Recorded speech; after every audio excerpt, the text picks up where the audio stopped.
Ang albularyo, ang doktor, at ang mambabarang. Taong 1998, sa isang liblib na baryo sa Sama.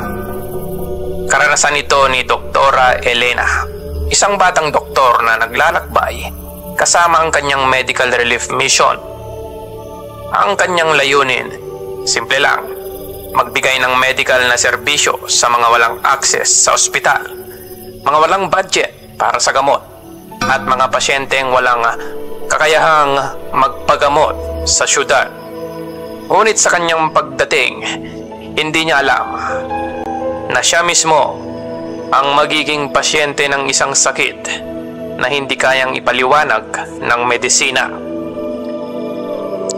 Maagang umaga nang pumasok ang lumang jeep sa baryo. Mabato ang kalsada at halos wala kang maririnig kundi ang dagundong ng makina at ang huni ng mga uwak. Nakaupo si Doktora Elena sa tabi ng driver. Hawak ang maliit na notebook kung saan nakalista ang mga medical logs nito. Pagbaba nila, sinalubong sila ng kumpol ng mga bata. Pawis at walang tsinelas na parang naghihintay ng mga relief goods. Napangiti si Elena. "O mga bata, sino ang gustong magpa-check up?" Sabi niya ng may positive attitude. Tahimik, nagkatinginan ang mga bata. Hanggang sa may isang batang lalaki na lumapit. Nakatingin sa stethoscope na nakasabit sa leeg ng doktora. "Ate, albularyo po ba kayo?" Seryoso nitong tanong. Napahalakhak si Elena kahit na halatang kinakabahan ang bata. "Hindi, doktor ako," sabi niya. At inilapit niya ang dulo ng stethoscope sa bata. Nagulat ang bata at agad na umatras, habang ang iba namang bata ay nagtatawanan, sabay takbo palayo. Sa gilid naman, may matandang lalaking nakatambay na parang napipilitan lang. Binigyan siya ng vitamins ni Elena, pero nang makita nito ang tableta, agad na umiling ito. "Nako, doktora, walang epekto sa akin yan. Etong vitamins ko." Sabay taas ng gin sa kamay. Napakamot si Elena sa ulo. "Kung pwede lang i-prescribe ang gin, matagal ko nang ginawa," bulong niya sa sarili. May halong inis at tuwa sa loob niya. Hindi madaling kumbinsihin ang mga tao rito, pero buo ang loob niya. Naniniwala siyang kayang ayusin ng agam ang lahat. Sa gitna ng abala, may isang lalaking lumapit. Hindi naka-uniforme, simpleng kamesa at may dalang supot na dahon lang, habang ngumunguya ng buto ng buwa na may dahon at apog. In short, mama. Ang tintig niya parang walang pakialam, pero kapansin-pansin ang kumpiyansa sa bawat galaw. "Doktora," bati niya, nakangisi, positive attitude din. "Ako nga pala si Tomas. Ako ang manggagamot dito," sabi niya. Napasinghap si Doktora Elena. "Albularyo?" sabi niya sa utak niya. Ito ang eksaktong taong gusto niyang iwasan sa mga ganitong klaseng lugar. Sa isip niya, quack doktor ang mga ito. Ano na naman kayang nonsense ang dala nila? Mga ganon. "Salamat, pero hindi ko kailangan ng tulong," malamig niyang sagot kay Tomas. Tumango lang si Tomas, hindi apektado. Hindi ka ang may kailangan, doktora. Yung mga tao, komportable sila sa akin. Kung gusto mong makuhang tiwala nila, kailangan mong makisama."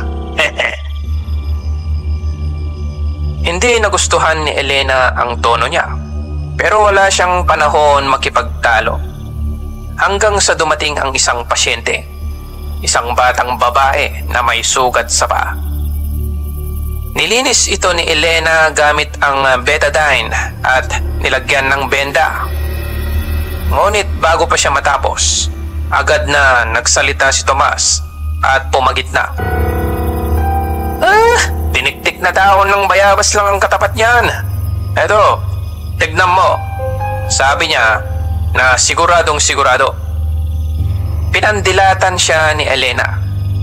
Antibiotics ang kailangan nito, hindi dahon. Sabi ni doktora na naiirita. Habang pinapanood si Tomas na ginagamot ang sugat ng bata. Ngunit, pagkalipas ng 2 araw, muling bumalik ang bata at laking gulat ni doktora, gumaling ang sugat. Wala nang nana at mukhang malakas na ulit ang bata. Nilingon siya ng mga magulang nito at nagpasalamat, pero hindi kay Elena, kundi kay Tomas. Doon nagsimula ang unang bitak sa paniniwala ng doktora. Ngunit ang tunay na bangungot ay nagsimula ng may dumating na bagong pasyente. Isang binata, payat, nanginginig at may sugat sa braso. Habang nililinis ni Elena, may kung anong gumagalaw. Hindi lang nana ang lumalabas, kundi mga maliliit na bulate, parang mga maggots, pero mas mahahaba. Kumikilos at bumabaluktot sa mismong laman ng binata. Napatigil si Elena. Hindi makapaniwala sa nakita. Hindi, imposible to, pulong niya. Sinubukan niyang gawin ang lahat. Debridement, antibiotics, IV fluids. Ngunit lalo lang lumala ang kondisyon. Sa harap ng mga tao, nagkaroon ng kumbulsyon ang binata. Naglalabasan ang mga insekto sa kanyang balat kahit bagong linis lang ito ni Elena. Nagtilian ang mga tao. Mambabarang! Bulong ng ilan. Mambabarang may gawa niyan! Sabi ng iba. At doon sa sulok ng baryo, napansin ni Elena ang isang matandang babae.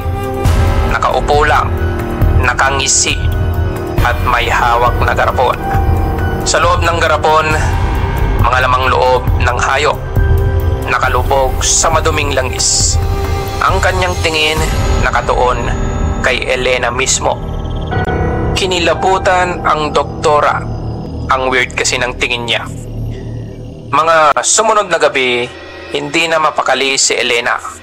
Sa bawat sulok ng baryo, naririnig niya ang bulong ng mga tao tungkol sa isang mambabarang.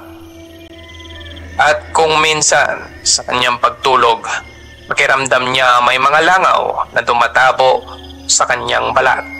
Hindi siya naniniwala, hindi siya pwedeng maniwala. Pero sa loob niya, may takot na unti-unting lumalaki. Kinabukasan, nagsimula ang lahat sa isang simpleng lagnat. Mainit ang ulo ni Doktora Elena, pero pinilit pa rin niyang mag-check up ng mga pasyente. Flu lang to, sabi niya sa sarili. Pinapainom ang sarili ng paracetamol at nilalagyan ng malamig na bimpo ang noo. Pero habang lumilipas ang oras, kakaiba ang mga nararamdaman niya. Kinakati ang balat niya, parang may gumagapang sa ilalim nito. Nang kinamot niya ang braso, may manipis na linyang dumaan. Parang may maliit na uod na nagpipilit lumabas mula sa kanyang balat. Napaatras siya. Nanginginig. Hindi totoo to. Imposible, sabi niya. Sa klinikang pansamantala, nakita siya ng mga pasyente na biglang napatayo. Hinahabol ang hininga. Doktora, ayos ka lang ba? Tanong ng isa. Tumango siya, pinilit ngumiti. Pero sa loob niya, nagpapanik na siya. Sa sumunod na araw, mas lalong lumala. May mga langaw na sumusunod sa kanya. Parang may amoy na sila lang ang nakakaamoy. Sa harap ng salamin, Tinanggal niya ang kanyang blouse para tignan ang mga pantal. Doon niya nakita may uod na gumagapang palabas sa kanyang tagiliran. Nakakapit siya sa lababo, nanginginig. This is not happening, bulong niya. Halos matawa sa depresyon. Pinilit niyang i-rationalize. Baka dahil sa bagot o stress reaction lang. Nag-inject siya ng antibiotics, uminom ng antihistamine, nag-IV drip pa ng sarili niya. Wala. Lalo lang lumala. Ang mga mata niya mapula na at ang kanyang balat naglalabasan ng mga sugat na hindi niya maipaliwanag. At doon pumasok si Tomas. Tahimik lang siyang lumapit. Dala ang isang garapon ng langis at kandila. "Doc," sabi niya. Malamig pero may halong biro. "Sabi ko sa'yo, hindi lahat ng sakit nagagamot ng siyensya." Pinandilatan siya ni Doktora Elena kahit nanginginig pa. "Alam mo, Tomas, kung magjo-joke ka lang, please lang, huwag ngayon." Pero seryoso si Tomas. Inilagay niya ang kandila sa lamesa. Binuksan ang langis at nagsimula ng orasyon. Mabagal, malumanay. Kumulog ang langis sa garapon tapos biglang pumutok sa gilid ng silid. At mula roon, naglabasan ng mga ipis at gagamba. Kumalat sa sahig, parang buhay na sumpa. Napasigaw si Elena. Sabay kinamot ang kadyang balat nang lumabas na rin ang mga insekto mula sa kanya mismo. Ang sakit, para siyang nilalapa ng sarili niyang katawan. Si Tomas hindi natigatig. Ipinahid ang langis sa kanyang noo. Saka idinikit ang mga daliri sa sugat niya. Tapos nilapit ang labi sa noo, sabay bumulong. At isang malamig na hangin ang dumaan. Sinabayan ng iyak ni Elena. Ang mga insekto ay unti-unting kumalas, pero naiwan ang hapdi at pilat sa kanyang balat. Humihingal. Namumula ang mata ni Elena. "Next time," hingal niya, halos natawa sa gitna ng sakit, "magdala ka ng alkohol." Ngumisi si Tomas. Pawis na pawis pero hindi pa rin nawawala ang biro. "Meron akong gin dito. Gusto mo, Dok?" Napairap si Elena pero namangha sa nangyari. Kinagabihan, nagtipon ang ilang matatanda sa baryo. Nagpupulong o sa madaling salita, nagchichismisan. Nagpapalitan ng mga impormasyon. Wala kasing cable o internet sa baryo. Bibihira rin ang may telebisyon. Pati yung radyo minsan walang signal. Chismis ang pinakamabisang newscast. Doon nalaman ni Elena ang totoo. Ang may gawa ng lahat ay si Aling Mirasol, isang matandang babae mula sa karatig na baryo. Dating manggagamot pero palpak at palaging sablay. Pinalayas siya ng mga tao doon. Dito siya lumipat, dala ang kanyang mga garapon at karumal-dumal na laman loob at alaga niyang mga kulisap. Ang mas masama, hindi lang daw siya nag-iisa.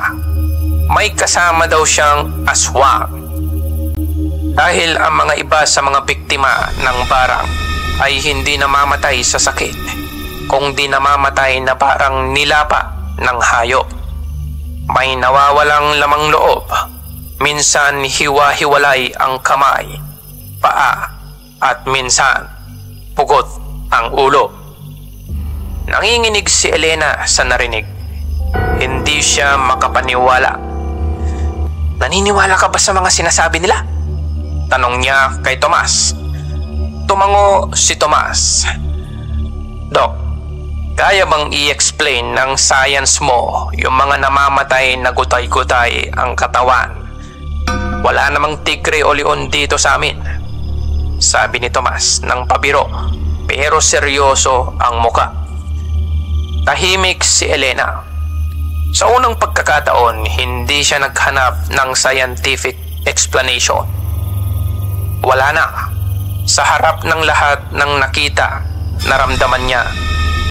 Alam niyang ang kinatatakutan ng baryo ay totoo. At sa kanyang puso, unti-unting sumisibol ang takot.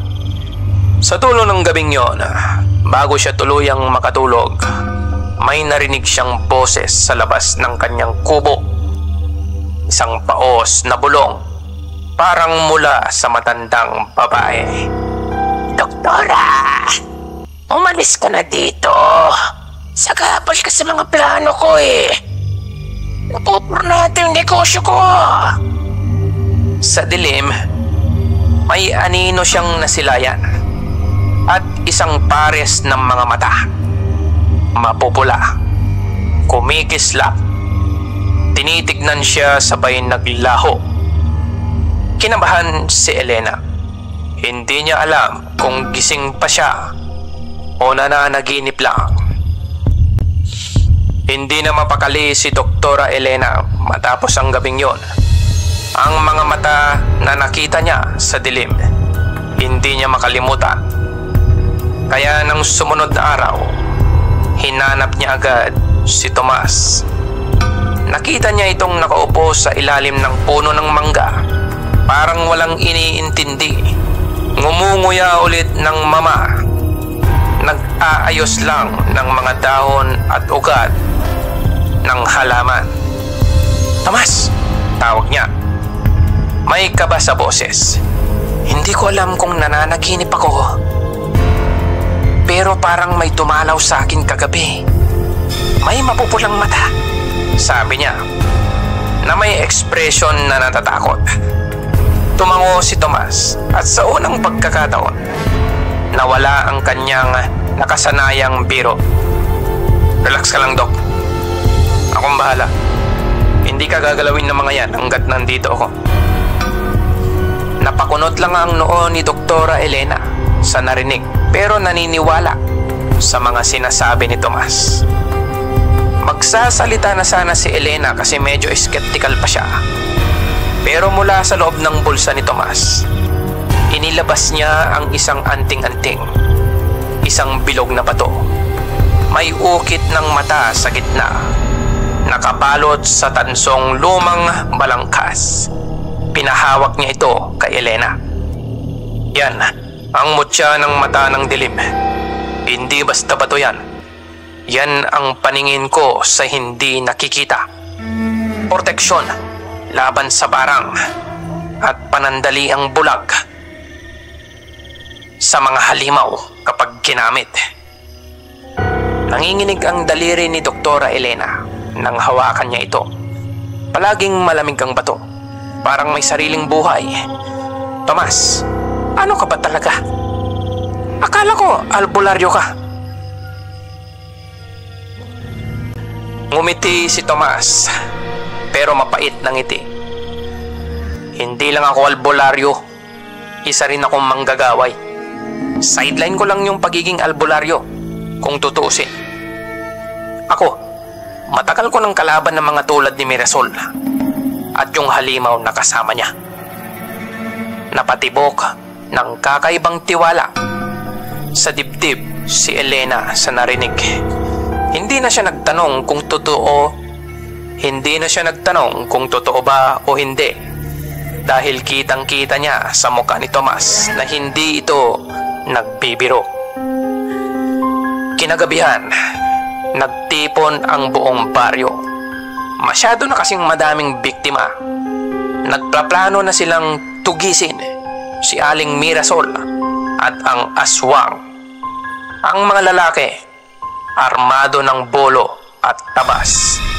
Ang mga babae, naiwan sa bahay-bahay para magbantay.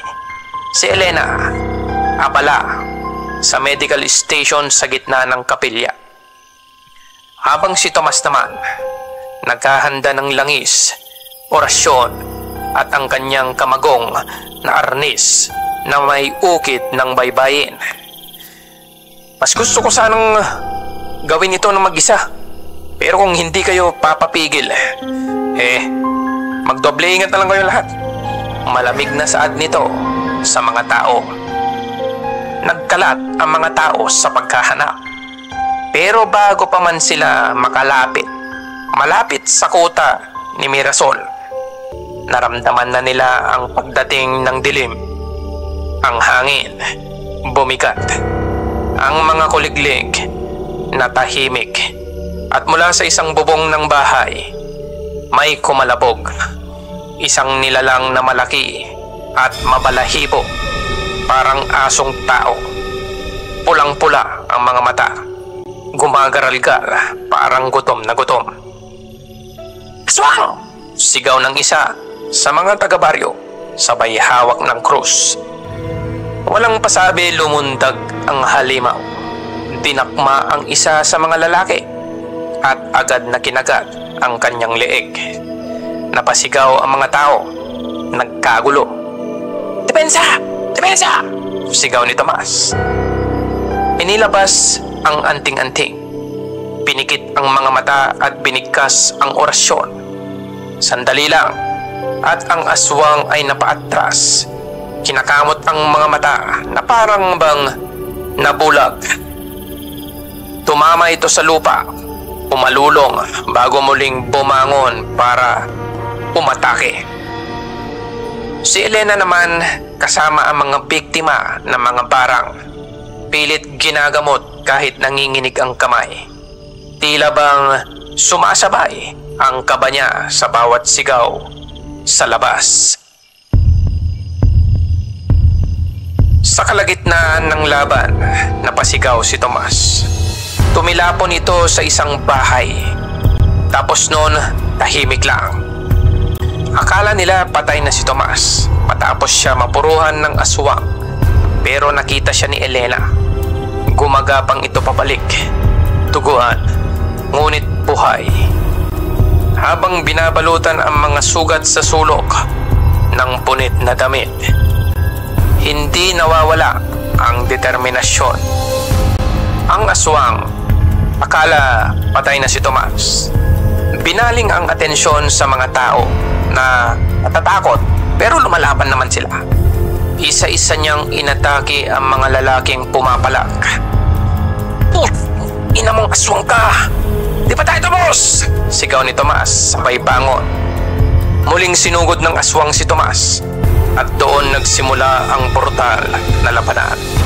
Arnis laban sa kuko, dugo laban sa dasal, hanggang sa huli naisaksak ni Tomas ang kanyang baras sa may malambot na parte ng tagiliran ng aswang. Umungol ito ng malakas bago bumagsak sa lupa. Ngunit hindi pa tapos. Habang abala si Tomas, "Si Mirasol! Nasa pangatlong kubo sa kaliwa!" sigaw ng tumatakbong babae na takot na takot. Tumakbo si Elena papasok sa kubo kung saan nagtatago si Mirasol. Doon niya nakita ang matanda. Nakaupo sa gitna ng bilog ng mga ukit. Napapaligiran ng laman loob at mga gumagalaw na insekto. "Doktora!" nangingising bati ng mambabarang. "Anong ginagawa mo dito?" Nanginginig si Elena pero hindi siya umatras. "Walang hiya ka!" sigaw ni Elena sabay tutok ng iskalpel kay Mirasol. Tumawa si Mirasol. Paos, malamig. "Hindi mo ako maintindihan. Kapag tinanggihan ka ng lahat, pag iniiwan ka ng mundo, ano pa bang silbi? Lahat ng ito binigay nila sa akin. Kaya ko silang kontrolin. Kaya ko sirain ng kahit na sino. Pati ikaw." Itinaas ni Mirasol ang kanyang kamay at mula sa garapon lumabas ang mga uod ipis at daga. Sabay sumugod kay Elena. Napatakbo siya, hawak ang maliit na scalpel mula sa kanyang bulsa. Pero bago pa siya tamaan ng sumpa o kung ano man yung ginawa ni Mirasol,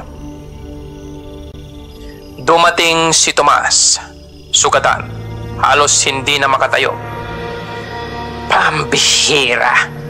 Andito ka lang palang matanda ka? Sigaw niya. Pero mabilis ang pangyayari. Nakatutok na kay Elena yung tungkod ng mambabarang. Tapos na din itong mag-orasyon. Lumabas ang isang ahas sa kawalan. Kakagatin si Elena. Pero naharangan ito ni Tomas, kaya siya ang nakagat. Bumagsak si Tomas, nanginginig, halos mawalan ng ulirat. Si Elena tumakbo papunta kay Mirasol para tirahin ng scalpel nito. Pero isang sumpa ang tumama sa kanya. Dumiretso sa kanyang dibdib. Napasigaw siya, halos mawalan ng malay. "Hindi!" bulong ni Tomas. Sa huling lakas, kinuha niya ang anting-anting, binulungan at binigkas ang pinakamalakas niyang orasyon. Sumabog ang liwanag mula sa mutya ng mata ng dilim. Tinamaan si Mirasol at lahat ng kanyang mga garapon. Nabasag ang mga ito. Nagkalat ang laman at ang sigaw ng mambabarang ay umalingaw-ngaw sa buong baryo. Bago pa siya makatakas, ginapang siya ni Tomas. Sinakal, rear naked choke. Sinakal niya ito ng 1 minuto gamit ang lahat ng natitirang lakas sa katawan ni Tomas. Pagkatapos noon, katahimikan. Sa gitna ng kaguluhan, nakahandusay si Elena. Humihingal, buhay, pero ang kanyang balat may peklat na hindi na mawawala. Si Tomas naman halos hindi na makatayo. Ang kanyang espiritu parang nabawasan. Parang kalahati ng kaluluwa niya ang binigay para tapusin ang laban. Nagkatinginan silang dalawa. Walang sinasabi ay sa isa't isa. Napangiti na lang parehas. Lumapit ang ilang taga-baryo. Kumagulgol, nagpapasalamat. Ngunit para kay Elena, hindi na iyon ang mahalaga. Dahil sa unang pagkakataon sa kanyang buhay, natutunan niya ang isang bagay na hindi tinuturo sa medisina. Na hindi lahat ng sugat ay kayang gamutin ng siyensya. At hindi lahat ng pangyayari kayang ipaliwanag ng aga. At sa huli, minsan, ang tunay na gamot ay hindi lang nakikita sa laboratorio o hospital. Minsan, dala ito ng dasal, ng pananampalataya, at ng tapang na harapin ang dilim at kahit na anong pagsubok sa buhay. At dito na nagtatapos ang kwento.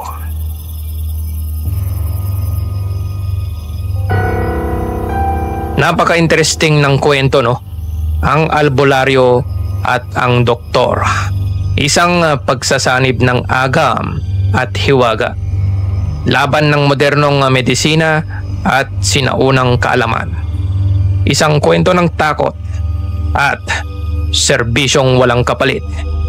Anong masasabi nyo? Gusto nyo ba ng ganitong usapan? Huwag kalimutang mag-subscribe. Nagbabahagi kami ng mga ganitong istorya linggo-linggo, 3 beses, minsan 2. Tungkol ito sa mga halimaw, good versus evil, mga vigilante, mga aswang at kung ano-ano pang halimaw dito sa Pilipinas. Hanggang sa susunod, ito ang Dilaw na Kandila. Maraming salamat sa suporta. Abangan ang susunod na kwento.